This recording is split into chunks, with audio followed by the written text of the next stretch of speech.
하나님이 함께 하시는 자 요셉이란 제목으로 하나님 말씀 증거하도록 하겠습니다. 우리 계속 스데반의 설교 말씀을 살펴보고 있는데요. 스데반은 복음을 전하면서 성경과 율법을 모독하고 대적했다는 이유로 공회에 끌려와서 대제사장에게 신문을 받고 있는 그런 상황입니다.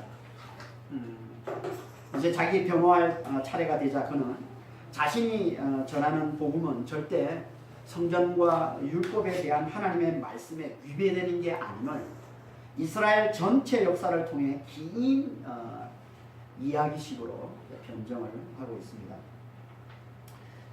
그래서 그는 먼저 영광의 하나님이 갈대아 우르 땅에 살고 있는 이스라엘의 조상 아브라함을 찾아와 그를 부르시고는 그와 그 후손들에게 가나안 땅을 유업으로 주겠다는 약속을 주신 것으로 말씀을 시작하고 있는 겁니다. 그런데 하나님께서는 그 땅을 아브라함과 그 후손들에게 바로 주시는 게 아니라 먼저는 그 후손들이 다른 땅에서 나그네와 종이 되어 400년 동안 괴롭힘을 받은 후에 그 약속이 성취될 거라는 겁니다. 그게 우리가 지난주 살펴봤던 6절 7절 말씀이죠. 그리고는 이제 스데반은 하나님께서 어떻게 그 약속을 이루어 가시는지 거기에 초점을 맞춰서 이야기를 전개해 갑니다. 그래서 아브라함의 아들 이삭과 손자 야곱에 대한 이야기는 건너뛰고 증손자인 요셉의 이야기로 넘어갑니다. 이게 오늘 본문 말씀입니다. 그럼 9절 한번 보겠습니다. 여러 조상이 요셉을 시기하여 애굽에 팔았더니 하나님이 그와 함께 계셔. 여러 조상은 8절에서 얘기하고 있는 그 야곱의 12조상을 얘기하는 겁니다. 12조상 중에 이제 야곱, 요셉을 빼고 또 요셉의 동생인 베냐민을 뺀 10명의 이제 조상, 그러니까 야곱의 아들들을 얘기하는 거죠. 그러니까 야곱의 12아들 중에 여러 아들들이 자기들의 형제인 이 요셉을 시기해서 애굽에 팔았다는 거예요. 이 내용에 대한 아주 자세한 이제 내용은 창세기 37장에 이제 잘 나와 있습니다. 이 창세기 37장에 보면 이제 이 형들이, 이 요셉의 형들이 왜 이렇게 요셉을 시기하고 이렇게까지 요셉에게 악을 행하는지에 대한 이제 이유가 나오는데 그 가장 큰 이유가 뭡니까? 왜 이 요셉의 형들이 요셉을 이렇게 시기하게 됐습니까? 가장 큰 이유는 아버지 야곱이 요셉을 너무 편애했기 때문에 그런 거죠. 편애했기 때문에. 그 편애를 받아 또 요셉이 또 교만해서 교만하지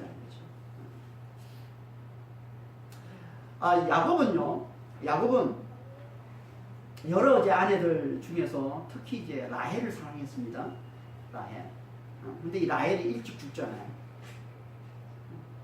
그러니까 이 라헬을 향한 그 사랑이 누구에게로 넘어갑니까? 라헬이 낳은 아들 요셉에게로 넘어간 거예요. 그래서 많은 아들들이 있는데 유독 이 요셉에게는 편애를 했던 겁니다. 그로 인해서 이제 다른 아들들은 다 요셉을 시기했던 거죠. 자기들 동생임에도 불구하고 너무 아버지가 요셉을 편애하니까 결국은 요셉을 죽이고 싶을 정도로 요셉이 미웠던 거예요. 그래서 요셉을 시기해서 결국은 죽이질 않고 죽인 거하고 마찬가지죠. 뭐. 애굽으로 내려가는 장사꾼에게 요셉을 팔아넘기고. 편애가 참 무서운 거예요. 보면 지금. 그러니까 우리는 진짜 하나님의 자녀답게 이 편애가 이런 시기가 없도록 조심해야 됩니다. 물론 하나님 나라에는 편애가 없어요. 그런데요, 이 죄된 이 세상에서는요, 편애를 피할 수가 없습니다. 내가 편애하지 않아도 편애로 봐요. 이게 죄악된 세상에서 바라보는 거예요. 그럼 세상에 이 죄로 가득한 이 세상의 눈으로 보면요, 의로운 자에 대한 하나님의 사랑조차도 다 편애로 보인다는 거 아세요? 죄로 보면, 죄악의 눈으로 보면요, 하나님께서 의롭게 하신 의로운 자에게 사랑을 베푸시는 그것조차 그게 다 편애가 되는 겁니다. 그래서 이 최초의 살인이 어떻게 일어납니까? 하나님의 편애에 대한 시기로 일어나죠. 이게 최초의 살인이에요. 그게 가인의 아벨을 죽인 사건이잖아요. 창세기 4장 3절에서 8절 말씀입니다. 세월이 지난 후에 가인은 땅의 소산으로 제물을 삼아 여호와께 드렸고 아벨은 자기도 양의 첫 새끼와 그 기름으로 드렸더니 여호와께서 아벨과 그의 제물을 받으셨으나 가인과 그의 제물을 받지 아니하신지라. 가인이 몹시 분하여 안색이 변하니 여호와께서 가인에게 이르시되 내가 분하여하면 어찌 되느냐. 죄가 너를 원하나 너는 죄를 다스릴지니라. 가인이 그의 아우 아벨에게 말하고 그들이 들에 있을 때 가인이 그의 아우 아벨을 쳐 죽인 최초의 살인사건이고요. 왜 일어납니까? 이 살인사건이? 아벨과 가인과 아벨이 둘 다 하나님과 똑같이 제사를 드리는데 하나님께서 아벨의 제사를 받으시는데 가인의 제사는 받으시지 않으세요. 그걸 가인은 어떻게 본 거예요? 하나님께서 아벨만 편애하시는 거예요. 그래서 시기에서 아벨을 죽이고 만 겁니다. 그러니까 왜 하나님께서는 아벨의 제사는 받으셨을까요? 왜 하나님께서는 가인의 제사는 받지 않으셨을까요? 왜? 그건요, 가인은 땅의 소산, 가인은 이제 농사꾼이니까 땅을 경작해서 이제 열매를 내잖아요. 그러니까 땅을 경작해서 낸 열매, 자기가 이제 수고해서 낸 그 열매, 그 열매의 일부를, 그 땅의 소산의 일부를 가지고 하나님 제사를 드렸고, 아벨은 목자입니다. 양을 치는 자예요. 자기가 양을 치면서 그 양 중에 가장 귀한 양, 첫 새끼와 그리고 그 양의 기름을 하나님께 드렸기 때문에 이 땅의 소산으로 되어 있는데 가인이 이제 드린 제사를 땅의 소산 이렇게 되어 있는데 정확한 말은요, 히브리어 원문에 보면 정확히 뭐라 하면 미펠이라고 해서 그냥 펠이 열매, 소산이라는 뜻이거든요. 소산으로부터 이런 말이에요. 그러니까 소산의 일부를 드린 거예요. 소산으로부터.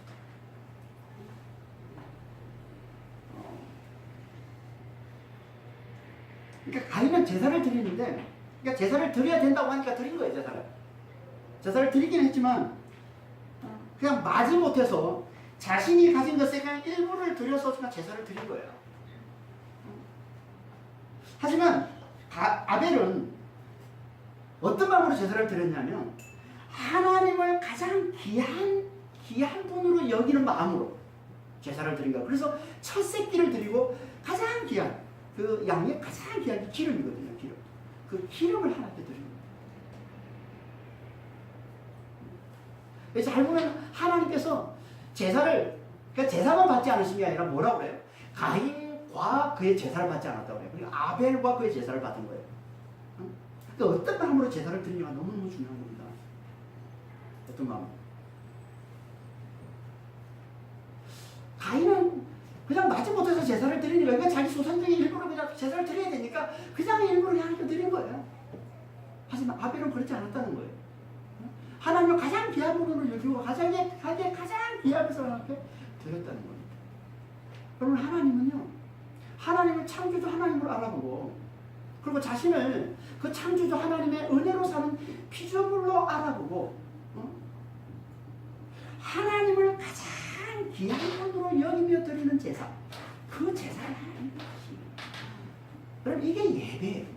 이 예배라는 워십이라는 단어가 여러분 뭔지 아세요? 워십이라는 말은요, 가장 가치 있는 자리에 두시는 걸 얘기하는 거예요. 가장 가치 있는 자리에 가치 있는 분을 두시는 거, 이게 예배인 거예요. 그분을 가장 가치 있는 분으로 여기고 그분께 드리는 것, 이게 예배라고 그러는 거예요. 그러니까 그분을 가장 귀한 분으로 알고 그분을 가장 귀하게 여기면서 드리는 그 제사, 그게 하나님을 기쁘시게 하는, 그게 하나님을 기쁘시게 하는 제사요. 그게 하나님이 받으시는 진짜 예배예요. 그러니까 우리도 하나님 앞에 예배를 드릴 때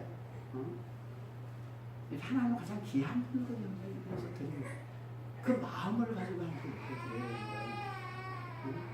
그냥 뭐 드려야 되니까 예배를 안 드리면 또 좀 찝찝하고 뭐 그래서 그렇게 드리는 게 아니라 그냥 예배는 어쩔 수 없이 드려야 되니까 그냥 빨리 드리고 그냥 대충 떼우고 그냥 남은 시간 그래서 뭐 골프를 치러 가고 뭐 놀러 가고 뭐 그런 식으로 예배는 어쩔 수 없이 드리는 예배로 생각하고 예배를 드리는 거 하나님 그런 예배 그게 어떻게 예배입니까? 예배를 할 수 없는 거예요. 진짜 그걸 창조주 하나님으로 알아보고 우리는 그 창조주 하나님의 은혜로 사는 피조물을 알아보고 그분을 가장 귀하게 여기서 드리는 예배 그게 진짜 하나님 받으신 예배가 되는 거예요. 아니면 하나님 받으시지 않아요. 그러니까 하나님의 은혜를 모르고 마지못해서 드리는 예배는 하나님 받지 않으십니다. 그래서 하나님께서 뭐라고 하세요? 인색함이나 억지로 드리는 것은 하나님께서 받지 않으신다고 하는 거예요. 고린도서 9장 7절입니다. 인색함으로나 억지로 하지 말지니 하나님은 절견의 자를 사랑하신다. 절견했습니다. 자원함으로 기꺼이 기쁜 마음으로 하나님께 드리는 거예요. 하나님 그거 기뻐하시는 그거 받으시는 것이지. 하나님 무슨 못 먹어가지고 하나님 무슨 뭐가 부족해가지고 우리가 막 억지로 드리는 거 아이고 그 억지로도 주냐 어이 고맙다 이렇게 그런 분이 아니죠. 하나님 무슨 그런 분이시겠어요. 하나님이 하나님을 제대로 알아보고 그분을 창조주로 제대로 알아보고 그분이 은혜로 사는 자임을 제대로 알아보고 그분을 가장 귀한 분으로 여기며 그분 앞에 나오는 그 예배 그 제사를 하나님이 받으시는 것이지. 그러니까 아벨은 하나님의 은혜를 알고 제대로 하나님 높이로 제사를 드린 반면에 가인은 그렇지 않았다는 거예요. 그래서 하나님께서 아벨과 그의 제물을 받으시고 가인과 그의 제사는 받지 않으셨다라고 말씀합니다.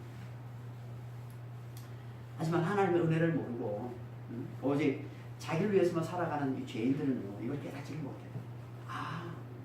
가장 귀한 걸 하나님께 드려야 하나님 받으시고 이걸 깨닫지를 못해요. 아벨이 그것을 받은 그 하나님을 보면서 가장 귀한 걸 하나님 진짜 제대로 알아보고 귀한 걸 하나님 귀히 여기면서 하나님께 드려야 되는 걸 이렇게 깨달아야 되는데 깨달으면 되는 거예요. 그걸 보면서 근데 그걸 보지를 못해요. 그걸 깨닫지를 못해요. 모르면 뭐예요? 하나님 편리하시네.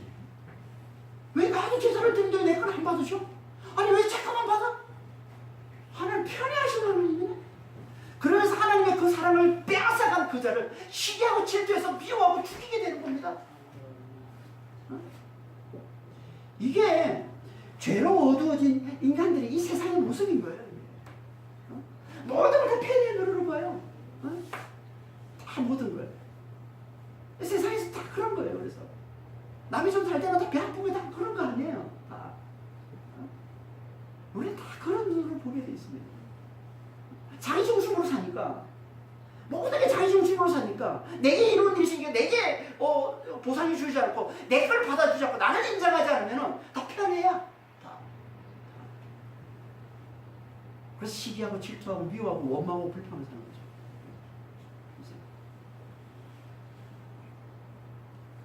그러니까 우리는 하나님의 은혜를 모르면요 다 이 가인처럼 되는 거예요. 다 요셉이 형제들처럼 되는 거예요. 그래서 서로를 시기하고 서로를 미워하고 서로를 결국 무릎 꿇고 죽이면서 살아갈 수밖에 없는 이게 세상의 모습 아닙니까 지금? 이 죄로 가득 차 있는 이 세상의 모습이 그거잖아요. 시기와 다툼과 원망과 불평으로 가득 차 있잖아요.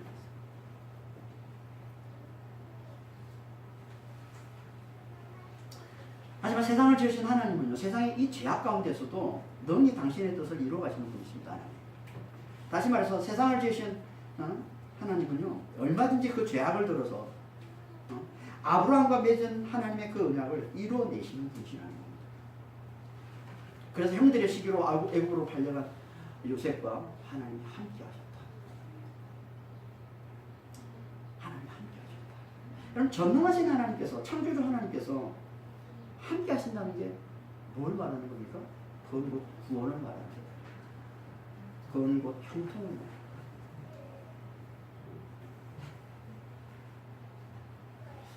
하나님이 함께 하시는 자는 아무리 환난을 당해도요 멸망당하지 않아요.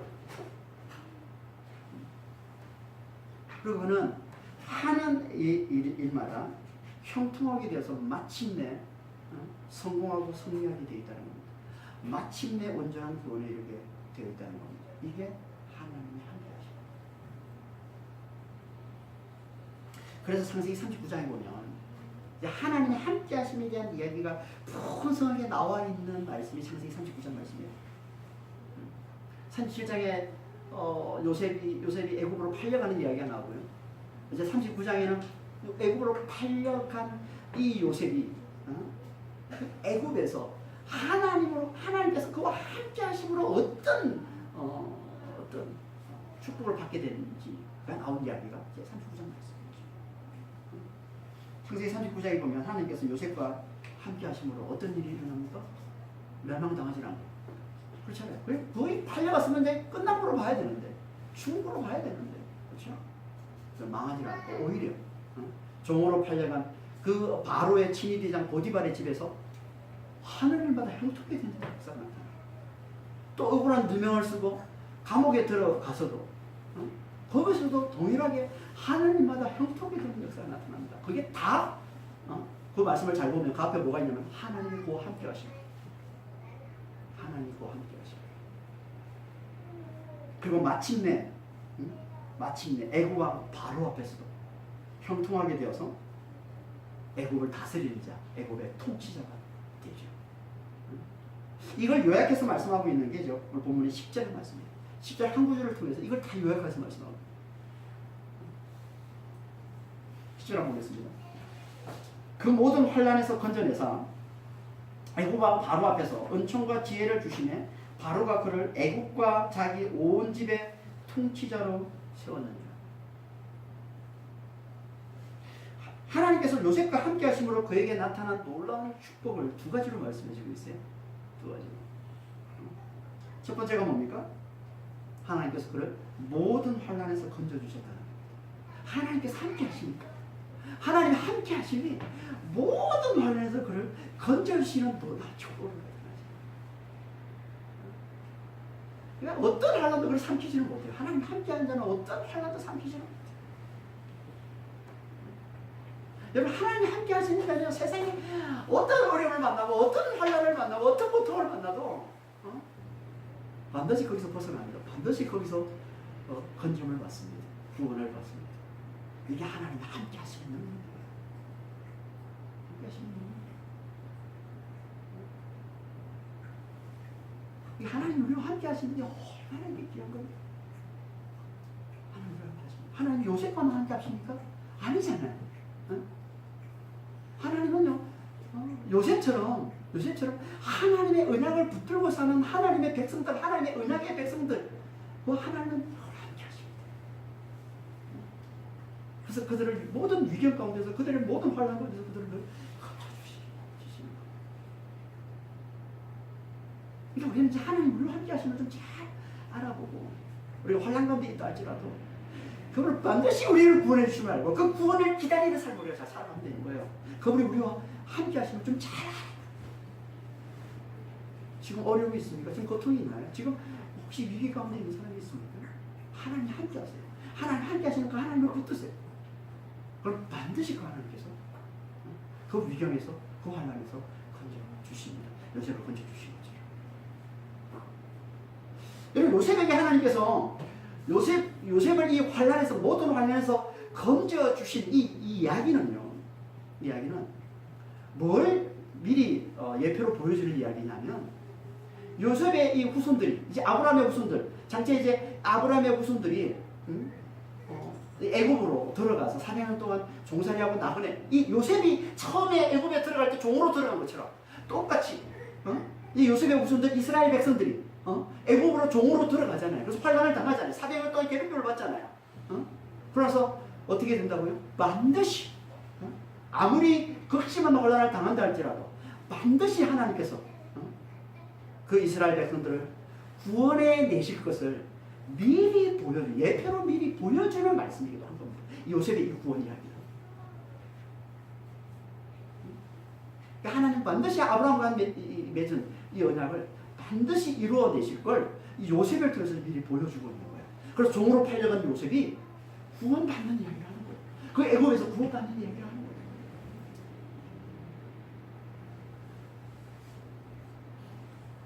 이게 하나님께서 우리와 함께 하실 때 나타내 주시는 첫 번째 놀라운 축복입니다. 두 번째 축복이 있어요. 하나님 주시는 놀라운 축복. 그게 뭡니까? 우리에게 은혜와 지혜를 주신다는 거예요. 은혜와 지혜를 주신다.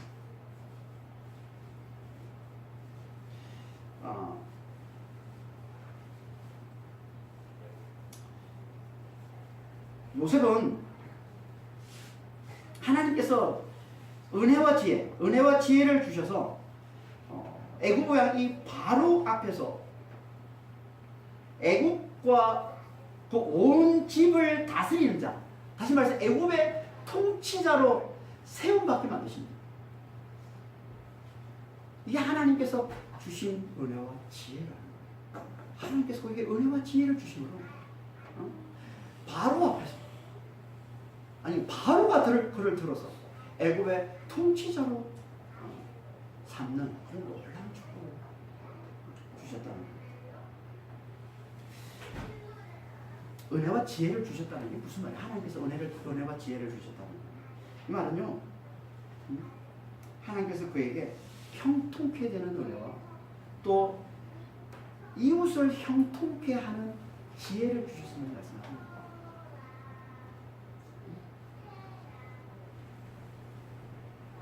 그러니까 그는 요셉은 하나님의 은혜로 형통케 되었고요. 또 애굽을 형통케 하는 그런 지혜를 받아서 애굽을 다스리는 자가 된다. 애굽은 세상을 상징하는 거예요. 그러니까 애굽을 다스리는 자가 됐다는 말은 그 세상을 다스리는 자가 된 걸 말하는 겁니다. 세상을 다스리는 자. 좀 더 구체적으로 정확히 말하면 뭐예요? 세상을 살리는 자. 세상에 양식을 제공하는 자. 세상에 구원을 가져다 주는 자. 하나님께서 요셉을 그렇게 세우셨다. 이 세상의 다스림은, 세상의 통치, 세상의 다스림은 군림하는 거예요. 그래서 예수님께서 제 아들에게 그러셨잖아요. 마태복음 1장에 보면 제 아들에게 이방인들은 권세를 가지고 다른 사람 위에 군림하는 것으로 알지만 높아지는 게 하지만 너희는 아니다. 제 아들 하나님의 백성들은 아니다 라고 말씀하시면서 뭐라고 얘기합니까? 높아지는 게, 다스리는 게 섬김으로 말씀하시죠. 그러니까 하나님의 다스림은요, 섬김이에요. 하나님의 다스림은 양식을 주는 거예요. 하나님의 다스림은요, 디아코노가 집사라고 그랬죠. 집사처럼 시중드는 거, 양식을 주는 걸 얘기해요. 섬기는 거예요. 이게 하나님의 다스림, 세상의 다스림을 군림하는 거예요. 다른 사람을 자기 아래에 복종시키는 거예요. 하지만 하나님의 다스림은 오히려 양식을 제공하고 양식을 주어서 살리는 일을 하는 거예요. 섬기는 일을 하는 거예요. 그러니까 요셉은 하나님의 다스림으로 세상을 다스리는 자로 세움받는 거예요. 이렇게 하나님의 은혜로 형통케 되고 또 하나님의 지혜로 세상을 형통케 하는 자가 되는 거예요. 세상에 양식을 제공하는 자가 되는 거예요. 세상을 구원하는 자가 되는 거예요. 세상의 통치자가 되는 거예요. 이게 뭐라고? 이게 하나님이 함께 하십니다. 그래서 요셉이 애굽의 통치자로 세워진 후에 온 세상에 뭐가 찾아왔다고 그럽니까? 기근이, 흉년이 찾아왔다고 그러죠. 11절을 보겠습니다. 그때 애굽과 가나안 온 땅에 흉년이 들어 큰 환란이 있을 때 우리 조상들이 양식이 없는지라. 창세기 41장에 보면 이제 이 내용이 자세히 나옵니다. 어떻게 요셉 하나님 주신 은혜와 이 지혜로 애굽의 통치자가 된 이 요셉이 어떻게 애굽 주변에 있는 모든 나라들을 먹이는, 구원하는 일을 어떻게 펼쳐냅니까? 7년 동안 풍년이 이어질 때 양식을 넉넉히 비축해 두었다가 흉년이 끝나자마자 찾아온 그 기근 때 애국과 그 주변에 있는 모든 나라들의 그 양식의 문제를 해결해 주는 자로, 그들에게 양식을 제공해 주는 자로 하나님께서 그렇게 요셉을 세워주셨다라고 말씀합니다. 그러니까 하나님께서는 먹을 양식이 없는 세상에 먹을 양식을 제공하는 자로 요셉을 세워주시고. 누구를 예표하는 거예요? 그리스도를 예표하는 거죠. 진짜 양식을 우리에게, 그러니까 진짜 양식이 없어서 죽어가는 우리에게 진짜 양식을 제공해 주러 오신 분이 예수님이잖아요. 요셉은 지금 그리스도를 예표하는 모습으로 나타나고 있는 거예요. 하나님께서 진짜 양식, 영원한 생명의 양식이 없는 이 세상에 예수님을 보내셔서 참 양식, 곧 영원한 생명을 나눠주시는 것과 똑같은 역할을 지금 요셉이 지금 하고 있는 거예요. 요한복음 6장 51절입니다. 나는 하늘에서 내려온 살아있는 떡이니 사람이 이 떡을 먹으면 영생하리라. 내가 줄 떡은 곧 세상의 생명을 위한 내 살이니라. 내 살은 참된 양식이요 내 피는 참된 원이니라. 기근의 세상에 양식을 제공하는 자, 양식을 주는 자로 세워진 요셉은 곧 죄로 인해 죽을 수밖에 없는 이 세상에 십자가의 은혜로 믿는 자에게 영생의 구원을 가져다 주러 오신 그리스도를 예표. 그러니까 죄로 인해 죽을 수밖에 없는 이 세상에 영원한 생명, 이 영생, 이 부활, 이 온전한 이 구원을 가져다 주러 오신 그리스도. 이게 뭘 얘기하는 겁니까? 곧 하나님께서 아브라함과 맺은 언약. 아브라함과 맺은 언약. 아브라함의 그 후손들을 애굽으로 들여보내서 400년 동안 환란을 당하게 하신 후에 그 땅을 심판하시고 그들을 구원하셔서 그들에게 가나안 땅을 유업으로 주시겠다는 그 언약을 온전히 성취하시는 거예요. 이게.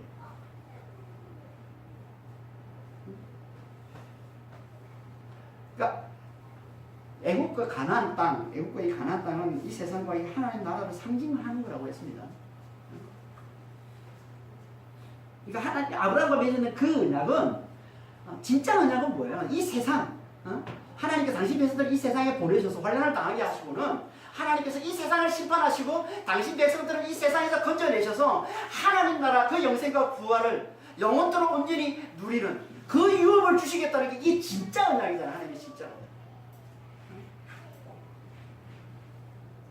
그걸 이 세상의 모습으로, 모형으로 주신 언약이 또 아브라함의 언약인 거예요.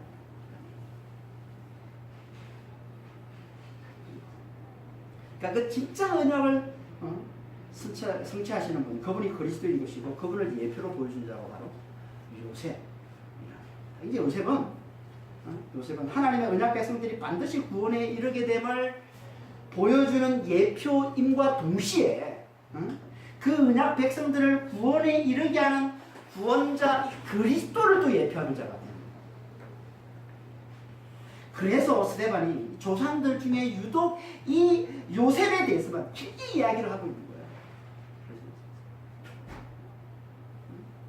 이 요셉을 통해서 하나님께서 하나님 백성들을 구원해 주신다는 그 언약을 담아서 하나님께서 보여주시고 또 그 언약 백성들을 구원해 주시는 그리스도를 예표로 보여주는 자로 하나님께서 그를 세우셨기 때문에 그래서 스데반, 요셉의 이야기를 비비하고 있는 겁니다. 그리고 그 요셉을 통해서 야곱과 조상들이 구원받는 이야기를 하고 있는 거예요. 그게 12절, 14절 말씀이에요. 이렇게 하나님께서 애굽의 통치자로 애굽을 세상을 상징하는 이 애굽을 살리는 자로 하나님께서 세우시자 하나님의 백성들이, 이 아브라함의 후손들이, 이 야곱의 식구들이 그 요셉을 통해서 구원받는 이야기를 하고 있는 거예요. 12절, 14절까지.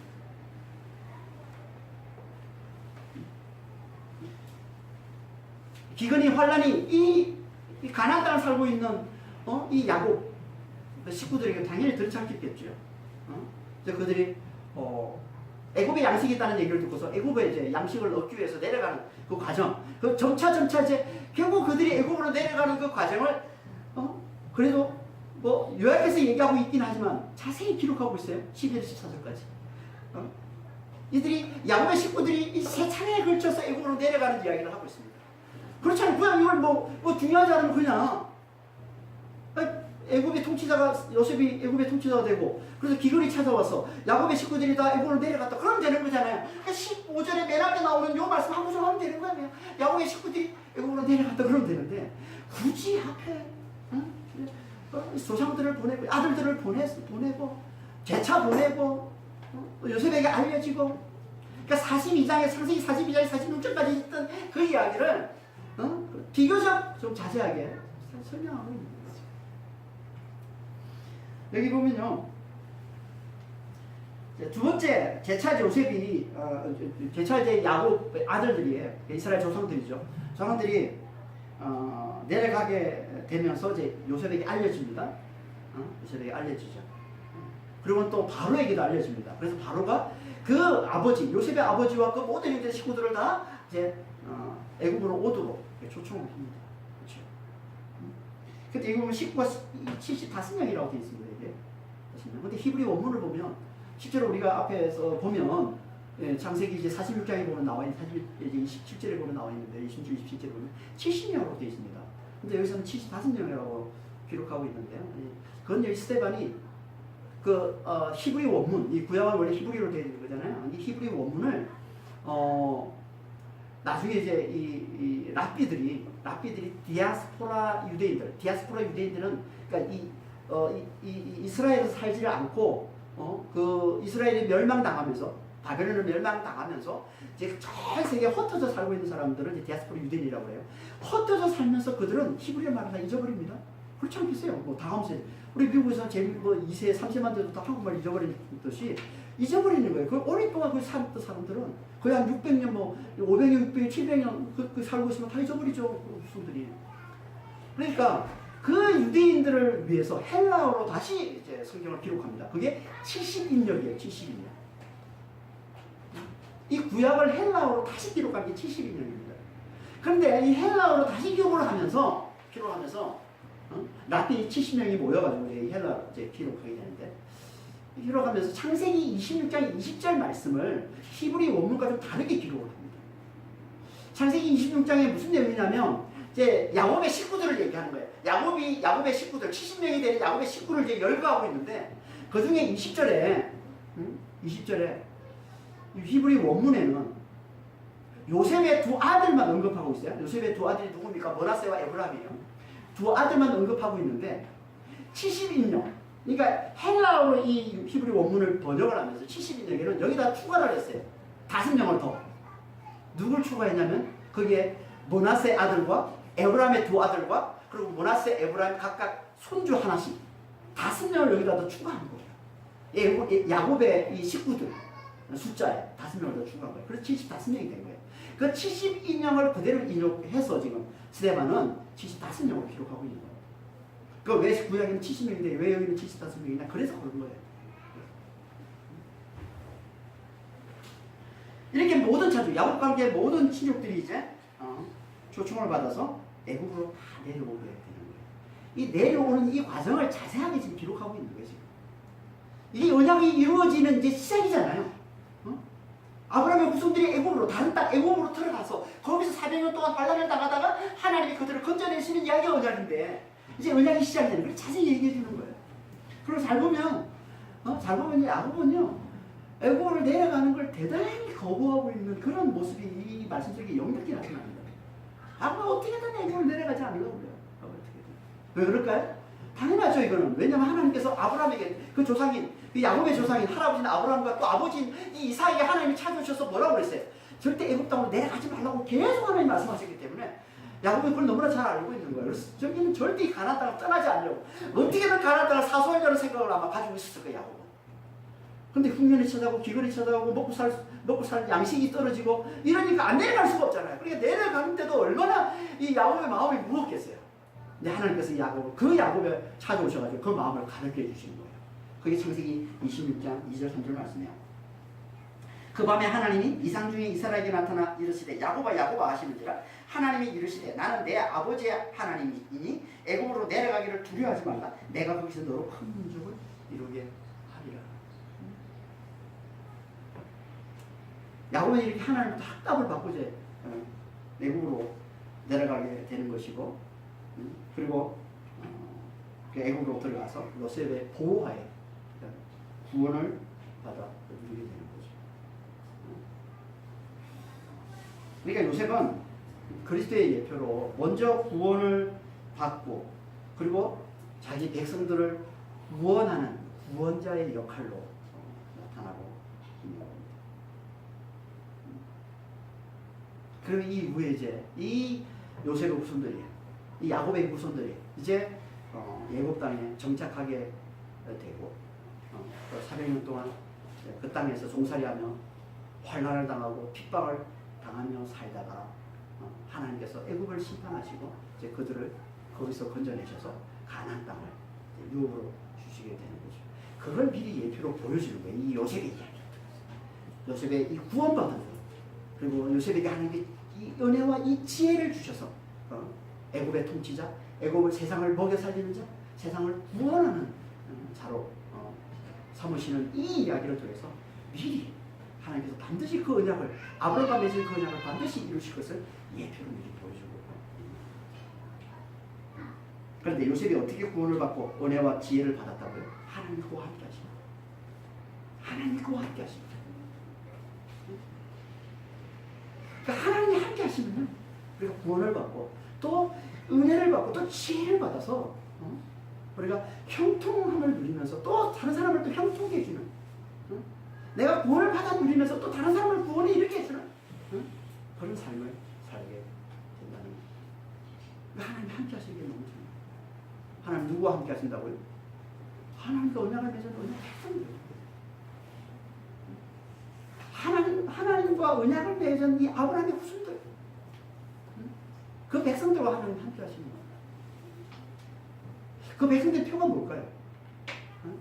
구약에서는 아브라함의 혈통을 이어받은 자가 언약 백성이라고 하지만 신약에서는 이제 아니잖아요. 신약에서는 아니잖아요. 그 표가 뭡니까? 언약 백성들의 표가 뭐예요? 그건 하나님의 약속만을 굳게 붙드는 거예요. 하나님의 언약만을 굳게 붙드는 거예요. 그게 하나님의 백성들의 표입니다. 그걸 잘 보여주는 이야기가 이 아브라함의 후손들이, 이스라엘 조상들이죠. 이 조상들이 죽어서 가나안 땅에 묻히게 되는 이야기. 15절 16절에서 말씀합니다. 오늘 보면 15절 16절에서 얘기하고 있는 죽어서 가나안 땅에 묻히는 이야기. 잘 보면요, 야곱 식구들이 애써서 막 내려가는 얘기는 아주 자세하게 기록을 하면서 그 다음에 내려가서 어떻게 해요? 죽었어요. 그 다음에 다 죽은 얘기. 15절 16절 다 죽었어요. 야곱이 죽고 조상이 죽고 요셉도 죽고 다 죽었어요. 그러고 나서 하는 얘기가 뭐예요? 그들이 다 아브라함이 가나안 땅에 산 그 매장지에 다 묻혔다, 이렇게 얘기를 하고 있습니다. 그게 16절 말씀입니다. 15절 16절. 야곱이 애굽으로 내려가 자기와 우리 조상들이 다 죽고 세겜으로 옮겨져 아브라함이 세겜 하물의 자손을 위해서 언으로 값주고 산 무덤에 장사됩니다. 왜 죽은 요셉이 이 가나안 땅에, 이 조상들이, 야곱과 이 조상들이 가나안 땅에 묻힌 얘기를 왜 강조해서 얘기를 하고 있는 걸까요? 이게 하나님의 언약된 하나님의 언약 백성이 되는 표와 직결이 되기 위해서. 근데 이 말씀을 잘 보면요, 미리 말하면 이 말씀은 조금 잘못된 것처럼 보여요. 이 16절에서 얘기하고 있는 세겜 하물의 자손에게서 언으로 값주고 산 무덤이라고 되어 있는데요, 세겜 하물의 자손에게서 은 100을 주고 매장지 이 무덤을 산 사람은 아브라함이 아니라 야곱입니다. 창세기 3장 19절에 나온 얘기고요. 창세기 50장에도 얘기하고. 그리고 아브라함이 산 매장지는요, 이 세겜에서 남쪽으로 한참 남쪽으로 떨어져 있는 유다 남쪽에 있는 헤브론 땅이에요. 헤브론 땅에 해족속 에브론에게서 은 400을 주고 마므레 동쪽에 마므레 땅이 있어요. 마므레라는 사람이 그 지역에 있는데 그 동쪽에 있는 막벨라군을 은 400을 주고 아브라함이 산 땅에 막벨라군이에요. 그리고 또 야곱과 다른 조상들은, 야곱의 아들들이죠. 다른 조상들은 다 아브라함과 이삭이 묻혀있는 이 헤브론 땅에 묻혔어요. 하지만 요셉은 세겜 땅에 묻혔어요. 근데 여기서는 다 야곱, 조상, 요셉을 다 아브라함이 산 세겜 땅, 하몰 아들에게서 산 무덤에 묻혔다, 이게 되어 있는데, 그러니까 정확히 말하면 잘못된 거죠. 맞지 않는 거죠. 그럼 왜 스데반은 이렇게 얘기를 했을까요? 그건요, 이 둘을 합쳐서 얘기했기 때문에 그런 거예요. 이 둘을 합쳐서. 그러니까 스데반은 지금 뭐 매장지가 어디고 이게 중요한 게 아니에요. 중요한 건 애굽에서 이 조상들이 애굽에 들어와 살았고 애굽에서 죽었지만 그들이 묻힌 것은 가나안 땅이라는 것을 강조하려고. 가나안 땅. 그러면서 왜 그들이 그 가나안 땅에 묻히게 되는지를 강조하기 위해서 아브라함과 요셉이 묻힌 그 세겜의 매장지를 강조해서 표현하고 있는 거예요. 아브라함은 왜 아브라함이 이제 가나안 땅에 들어왔지만 발 한 걸음조차 땅을 소유한 적이 없다고 그랬잖아요. 아브라함이. 그렇죠? 다 남의 땅이에요. 근데 그 땅을 하나님께서 소유로 주겠다고 약속을 한 거잖아요. 아브라함에게. 아브라함이 왜 거기다가 매장지를 샀을까요? 사라가 죽고서 이제 매장지를 사게 되는데 왜 매장지를 삽니까? 그건요, 하나님의 이 약속, 가나안 땅을 유업으로 주시겠다는 이 약속을 하나님께서 반드시 지키실 걸 자기 후손들에게 증거로 나타내 보여주기 위해서 매장지를 산 겁니다. 하나님이 반드시 이 땅을 우리에게 유업으로 주실 거라는 걸 후손들에게 증거로 나타내 보여주기 위해서 그 매장지를 사는 거예요. 그래서 아브라함을 얘기하는 거예요. 그리고 그 매장지에 그 언약만, 하나님의 그 언약만을 굳게 붙든 요셉, 그 조상들, 그 야곱과 그 모든 조상들을 대표해서 그 언약을 굳게 붙든 요셉이 묻힌 것을 강조하기 위해서 요셉의 매장지 세겜 하물에 있는 매장지를 언급하고 있는 겁니다. 그러니까 애굽 땅에 내려와서 산 야곱과 조상들, 요셉과 뭐 다른 아들들은 다 애굽에서 죽었지만 그들은 다 하나님의 약속만 바라보고 그 언약에 낀 가나안 땅에 묻히기를 간절히 원했던 것이고요. 그걸 대표적으로 보여주는 자가 누구냐면 그게 요셉이라는 겁니다. 요셉은요 17살에 애굽에 팔려왔습니다. 그렇죠. 17살에 팔려와서 소년 때 팔려왔습니다. 아무것도 모를 때 팔려온 거예요. 그리고 13년 동안을 종살이하고 또 감옥에서 이 죄인으로 억울한 누명을 써서 죄수로 사는 이런 진짜 환난을 당하고 어려움을 당하면서 살았습니다. 하지만 30세 젊은 나이에 하나님께서 그를 놀랍게 축복하셔서 애굽의 총리로 삼아주십니다. 애굽의 통치자로 삼아주십니다. 애굽을 다스릴 자로 삼아주십니다. 애굽의 구원자로 삼아주시는 거예요. 그리고 80년 동안 그가 110살에 사는데요. 80년 동안 그는 애굽의 통치자로서 애굽의 모든 부귀와 영화를 누리며 살았던 사람입니다. 요셉. 그래서 요셉을 다들 좋아하잖아요. 그래서 요셉의 이름이 그렇게 많은 거예요. 요셉처럼 이렇게 세상에서 형통하고 이렇게 애굽에서 80년간을 잠깐 고생을 하긴 했지만 80년간을 진짜 애굽에서 최고의 권력을 누리면서 온갖 부귀와 영화를 누리며 살았던 요셉. 그런 요셉에게 그는요 누구보다도 더 애굽을 사랑하고 애굽을 좋아할 만한 사람이죠. 그렇잖아요. 세상에 성공한 사람은요 애굽은 세상을 상징하는 거였습니다. 세상에 성공한 사람은 다 뭐라고 그래요? 어떻게든 이 세상에 이름을 남기려고 그러죠. 이게 세상을 사랑하는 거거든요. 그래서 동상을 크게 짓고 무덤을 크게 지으려고 그러잖아요. 그렇죠. 세상에 축원받고 내가 세상에서 축원받은 걸 계속 이어가고 싶은 거야. 대대로 계속 이어가고 싶은 거야. 그러니까 역사 대대로 보면 왕들은 무덤을 크게 짓고 화려하게 짓고 다 그러지 않습니까? 세상에서 맞아요.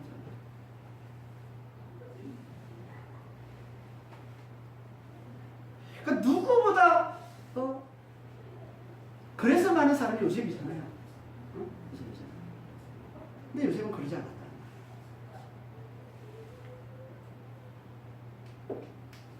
그는 애굽의 마음을 주지 않았다는 거예요. 세상의 마음을 주지 않았다는 거예요. 세상의 영광의 마음이 빼앗기지 않았다는 거예요. 세상의 무덤에 관심이 없는 거예요. 세상에 이름 남기는 거 관심이 없어요. 이 땅에 이 애굽에서 역사 대대로 자손 대대로 내 이름을 기억하고 나를 기억하고 그래서 이 집안을 수강해주고 이런 거에 관심이 없어요. 우리는 세상에서 조금만 성공해도 온통 거기에 관심이 있잖아요. 어떻게 하면 이름을 좀 남기고, 어떻게 하면 동상을 세워서, 어떻게 하면 많은 사람들에게 내 이름을 남기고, 또 가문을 빛내고, 뭐. 요즘은 그런 마음이 없는 거예요, 세상에. 어떻게 그럴 수 있었죠? 그는 오직 하나님의 언약만을 굳게 붙들며 살았기 때문에. 그는 늘 하나님의 언약이 이루어지기만을 간절히 기다리며 살았기 때문에. 그걸 잘 보여주는 이야기가 그가 죽기 전에 남긴 그의 마지막 인물입니다. 요셉이 그의 형제들에게 이르되 나는 죽을 것이나 하나님이 당신들을 돌보시고 당신들을 이 땅에서 인도하여 내사 아브라함과 이삭과 야곱에게 맹세하신 땅에 이르게 하시리라 하고 25절 요셉이 또 이스라엘 자손에게 맹세하여 이르기를 하나님이 반드시 당신들을 돌보시리니 당신들은 여기서 내 해구를 메고 올라가겠다 하라 하였더라. 돌본다는 말은 반드시 하나님께서 당신들을 구원해내신다. 반드시 구원해내신다. 내 해구를 메고 올라가겠다 하라. 그러니까 요셉은 오직 하나님의 언약, 하나님의 아브라함과 맺은 그 언약, 가나안 땅을 유업으로 주시겠다는 그 언약, 그 언약을 굳게 붙들고 그래서 자기 후손들에게 하나님께서 반드시 언약을 지키셔서 너희를 돌보시고 너희를 구원해내실 테니 그때가 오면 하나님이 구원해내시는 그날이 오면 내 뼈를 메고 내 해골을 메고 올라가다. 유언을 남긴 거예요. 이걸 유언을 남겼다는 얘기는요. 그는 평생 이걸 자신의 가장 소중한 것을 여기서 살았다는 얘기예요. 하나님의 언약을 붙드는 것, 하나님의 언약이 이루어지는 것, 이걸 가장 소중히 여기서 살았던 것. 제가 요셉이라는 겁니다. 그리고 그 유언대로 훗날 이스라엘 백성들이 구원을 받아서 가나안 땅을 유업으로 얻게 될 때, 그 이스라엘 백성들이 어떻게 합니까? 그 유언 그대로 그 해골을 메고 가져가다가 세겜에 묻습니다. 여호수아서 24장 32절입니다. 이스라엘 자손들이 애굽에서 가져온 요셉의 뼈를 세겜에 장사하였으니 이곳은 야곱이 세겜의 아버지 하몰의 자손들에게서 산 발지요. 그러니까 요셉이 자기 뼈를 가나안 땅에 묻어달라라고 유언한 이건요. 그가 얼마나 하나님의 언약만을 간절히 붙들고 살았는지를 잘 보여주는 거예요. 이렇게 하나님의 언약만을 굳게 붙드는 이게 하나님의 백성들의 격인 것이고 이들이 하나님의 백성인 거예요. 이들과 하나님 함께 하신다는 거예요. 이렇게 하나님의 언약만을 굳게 붙드는 것, 이걸 성경에서 뭐라고 그래요? 이걸 믿음. 그래서 히브리서 11장 22절에 이렇게 말씀하고 있는 거예요. 믿음으로 요셉은 임종시에 이스라엘 자손들이 떠날 것을 말하고 또 자기 뼈를 위하여 명하였습니다. 믿음. 이게 믿음이야. 하나님의 언약만을 굳게 붙드는 거예요. 다시 말해서 이게 곧 뭐라는 거예요? 이게 곧 그리스도만을 굳게 붙드는 믿음. 이게 언약만을 굳게 붙드는 이게 신약으로 오면 그리스도를 굳게 붙드는 믿음이거든요. 그리스도 함께 내가 죽고 이제 내 안에 그리스도 사심을 알아고 그 그리스도만을 굳게 붙드는 이들이 하나님의 백성이에요. 이들이 언약 백성이라는 거예요. 하나님은 이들과 함께 하십니다. 하나님은 믿는 자와 함께 하십니다. 믿는 자가 하나님의 백성인 것이고 그 하나님의 백성들과 하나님 함께 하십니다. 그래서 어떤 환난을 당해도 어떤 어려움을 당해도 우리가 건져주시는 거예요. 그 어려움이 그 환난이 삼키지 못하도록 하나님 막아주시고 반드시 건져주세요. 이게 하나님 함께 하십니다. 그래서 하나님께서 은혜와 지혜를 주셔서 형통한 삶을 살고 또 남을 이웃을 형통케 하는 이 삶을 살게 해주시는 겁니다. 이게 뭐예요? 이게 성령의 넘쳐. 그러니까 은혜와 지혜를 주셨다는 말은요, 성령의 능력을 주신 걸 얘기하는 거예요. 신약으로 하면 성령의 능력으로 우리가 형통한 삶을 사는 거예요. 형통한 삶은 세상에서 내가 하고 있는 일이 뭐 잘 눈에 보이는 게 잘 되는 걸 말하는 게 아니라 신약의 형통은, 신약의 형통은요, 성령이 주시는 그 기쁨을 누리고 평강을 누리며 사는 걸 형통이라고 그러는 거예요. 신약의 형통. 이 땅에서 미리 천국을 맛보며 사는 게 형통이라고 그러는 거예요. 그 기쁨, 그 평강을 누리며 살면서 그 성령의 능력으로, 성령이 주신 그 지혜로 또 이것을 형통케 하는 복음을 증가하면서 그들을 살리고 그들을 형통케 하는, 그 일을 감당케 하는 겁니다. 이게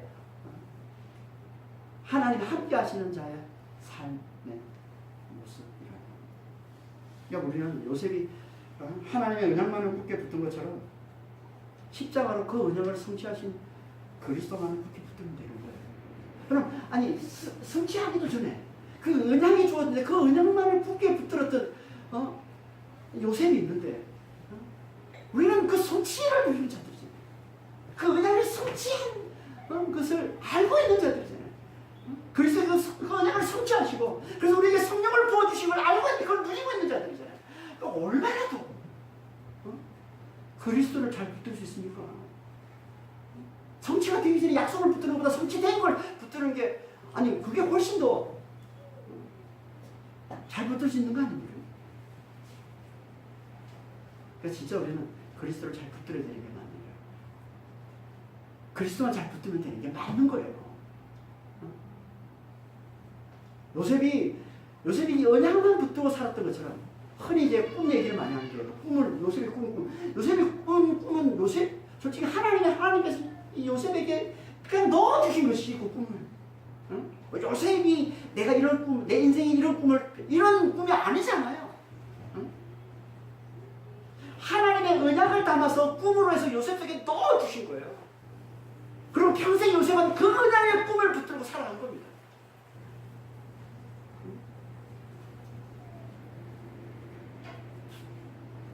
그걸 그렇게 하나님 축복해 주신 것처럼 마찬가지예요. 그보다 훨씬 더 강력한 그 언약을 성취하신 그리스도를 하나님께서 우리에게 주시고, 그리스도를 붙들게 해주셨으니까 우리는 진짜 그리스도만 잘 붙들면 되는 겁니다. 그럼 반드시 하나님께서 우리와 함께 하셔서 우리를 구원해 주시고, 구원을 하나님 함께 하셔서 반드시 아무리 힘들고 어려워도 반드시 그 삶을 건져주세요.